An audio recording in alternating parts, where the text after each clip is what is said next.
Un petit mot avant de commencer cette vidéo, c'était pas vraiment prévu. À l'heure actuelle, je suis en train de monter la vidéo, je m'aperçois qu'elle est beaucoup trop longue. Donc ce que je vous propose, c'est de la couper en deux parties. La première durera une dizaine de minutes et la seconde une quinzaine. Voilà, bonne vidéo à tous, c'était pas prévu. Bonne vidéo, allez, on y va. Et salut tout le monde, c'est Jonathan l'apprenti jardinier, j'espère que vous allez bien. Moi ça va nickel, ça faisait un petit moment qu'on s'était pas vu, hein. J'ai eu le temps d'avoir mon premier enfant, de devenir grand-père. Donc écoutez, c'est avec un immense plaisir que je vous retrouve. Il s'est passé 3 semaines depuis la dernière vidéo, donc pas mal de choses ont poussé. Pourquoi 3 semaines d'absence? C'est principalement pour des raisons météo. Donc vous le savez, YouTube Jardin, on dépend énormément de la météo. Il suffit qu'il y ait de la pluie, du vent, ça devient très compliqué de tourner. Donc là, on a enchaîné 3 semaines de pluie. Alors j'ai investi dans un pluviomètre qui est installé juste ici. Je ne sais pas si on appelle ça un pluviomètre. Mais j'ai relevé 110 mm de pluie en l'espace de 3 semaines. Alors je ne sais pas si c'est énorme ou pas, je pense que c'est énorme, hein. En tout cas, il y a eu de quoi m'empêcher de pouvoir tourner dans de bonnes conditions. Donc du coup, je me suis retrouvé dans un dilemme. Qu'est-ce que je fais? Est-ce que j'attends d'avoir du beau temps pour planter et me filmer? Ou est-ce que je fais ça sous la pluie et donc ne pas avoir de vidéo? Bon, 3 semaines sont passées, vous vous doutez bien que j'ai choisi l'option de planter sans me filmer. Donc du coup, ce que je vous propose, c'est un petit tour à l'ancienne avec le stabilisateur, à se balader dans le potager et voir un petit peu ce qui a été fait. Donc vous allez voir, il y a eu quelques petits soucis, hein. J'ai eu beaucoup d'inquiétudes par la pluie, hein. Beaucoup de pluie, le oïdium, le mildiou, tout ça, j'ai commencé à m'inquiéter. Vous allez voir, bon, pas de maladie, hein, je spoil un petit peu, mais pas de maladie. Mais vous allez voir qu'au niveau des oignons, c'est un petit peu plus compliqué. Allez, on y va.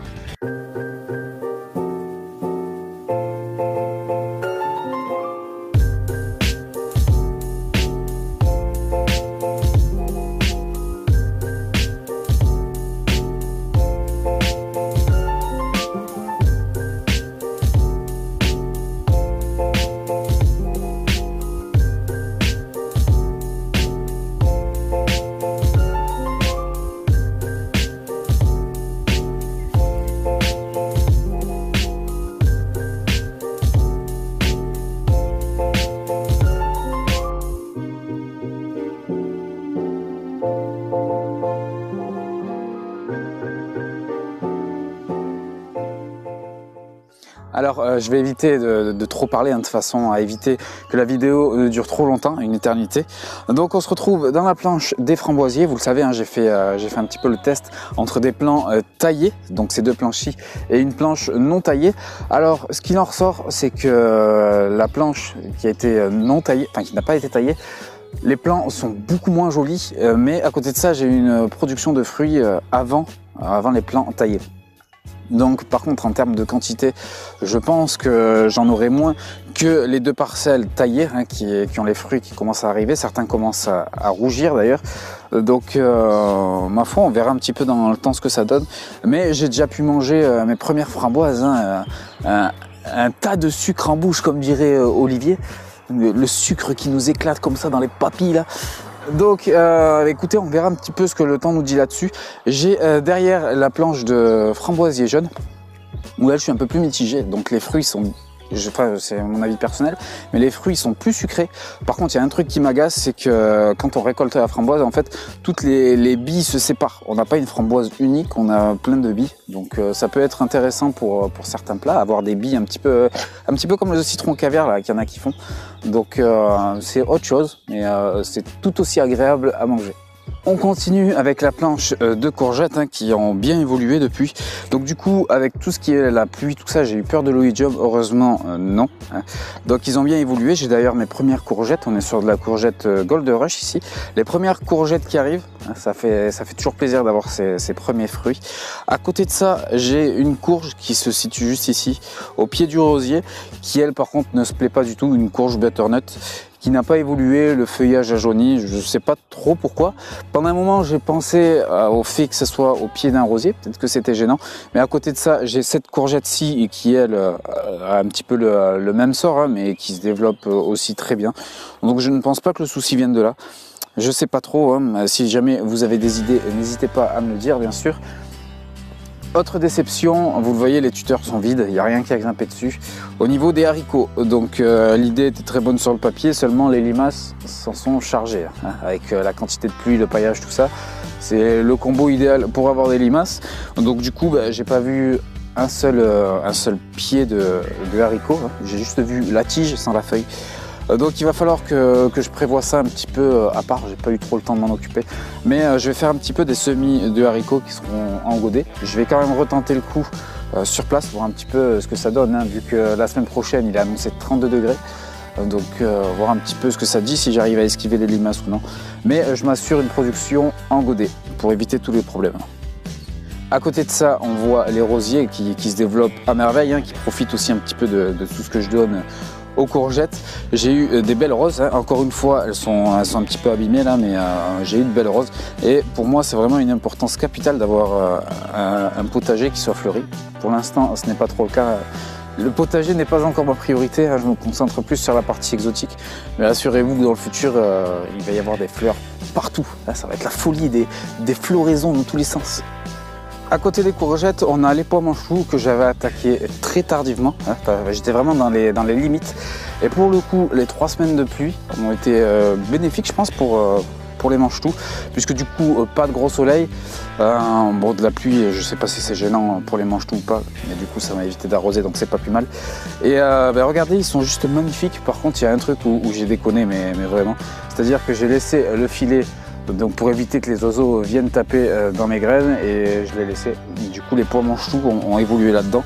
Je n'ai pas mis de grillage non plus, c'est vraiment une culture que j'ai laissé livrer à elle-même, j'ai envie de dire. Et ma foi, les manche-tout sont super. De temps en temps je tape comme ça, enfin je passe et je tape dedans. Et c'est juste un bonheur de pouvoir manger ça comme ça. D'ailleurs, c'est un problème que j'ai. Désolé, je parle de la bouche pleine, mais le problème, c'est que quand je vois des fruits ou quelque chose à grignoter, quand je passe dans le potager, je suis toujours là à... Ah non, il va pas commenter. Je suis toujours là à manger en même temps des fruits, des légumes. Bon, on enchaîne avec le coq. Regardez comme il me nargue.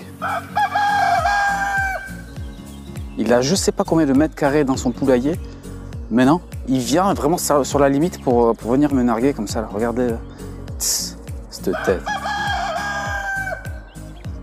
On arrive sur la planche de tomates.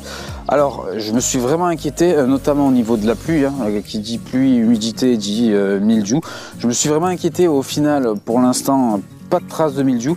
La dernière fois qu'on s'était vu, donc c'était, j'avais le souci des feuilles bleutées, donc c'était bien un coup de froid, puisque à l'heure actuelle je n'ai pas de feuilles bleues.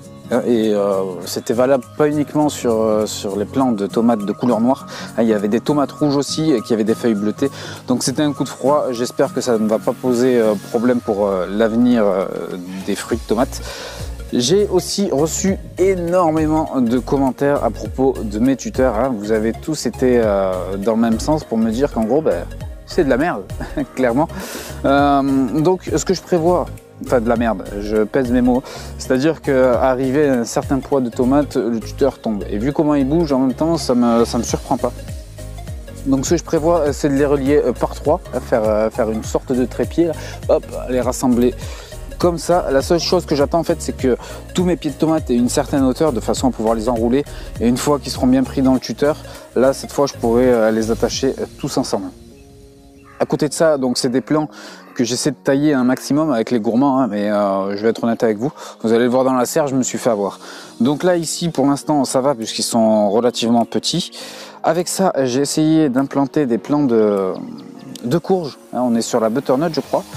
Je suis pas sûr, en plus j'ai pas mis d'étiquette. D'ailleurs il y a toujours mes gobelets aussi. Mais j'ai implanté de la courge et bon ma foi c'était un test. La courge n'a pas l'air de vraiment se plaire, hein. Les feuilles ont jauni, un petit peu comme la butternut qui se trouve là-bas. Mais je vois qu'il y a de l'espoir un petit peu avec des feuilles vertes. Ici une courgette qui a remplacé un plan de tomates. D'ailleurs Thomas, si tu regardes cette vidéo, un plan de tomates qui est décédé tragiquement hein, suite à je sais pas quoi, mais il est décédé. Du coup je l'ai remplacé par un plan de courgette Gold Rush. On verra un petit peu ce que ça donne, mais il est clairement bien moins évolué que ceux qui sont plantés là-bas. Et voilà, c'est à peu près tout pour la planche de tomates. Ah non, j'allais oublier, certains plants commencent à avoir leurs premières fleurs. Pour l'instant, pas de traces de fruits, hein, que ce soit clair.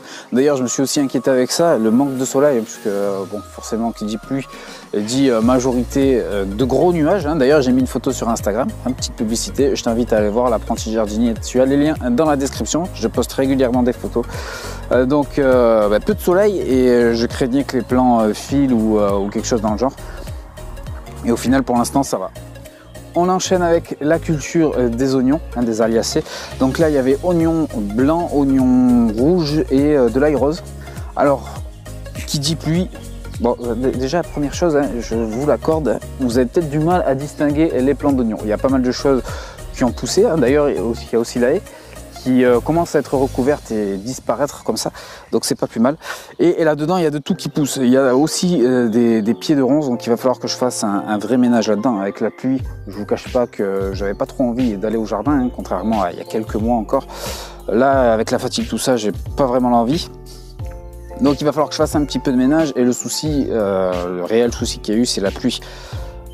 Les oignons n'aiment pas la pluie, hein, c'est connu pour ça, et du coup je me retrouve avec une montée en floraison, principalement sur les oignons, hein, les aliacées, je crois que ça va. Ouais, pour l'instant j'ai pas de montée en floraison, mais du coup sur les oignons il va falloir que je les récolte. Ça m'embête, hein. Apparemment j'avais vu dans une des vidéos du potager d'Olivier qu'il expliquait que du coup les arracher maintenant ça limitait un petit peu la conservation dans le temps, donc il va falloir les consommer assez rapidement, et je vous tiendrai au courant de quand je les arracherai, le goût que ça a, tout ça, si ça n'a pas altéré le goût de l'oignon.